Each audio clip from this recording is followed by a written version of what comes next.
Sa qytetar shqiptar e shohin të mundur të ndërtojnë apo të blejnë një shtëpi gjatë periudhës së në vijim.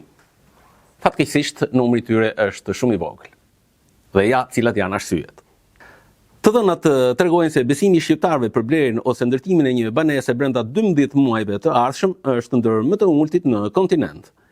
Indeksi i besimit për Shqipërinë është -82.8, çka do të thotë se rreth 80-85% e familjeve nuk e shohin të mundshme blerjen e një shtëpie në kushtet aktuale. Arsyeja kryesore lidhet me rritjen e fortë të çmimeve, veçanërisht në Tiranë dhe zonat bretëtare, ku tregu është shtyrë përtej mundësive të familjeve me të ardhura mesatare.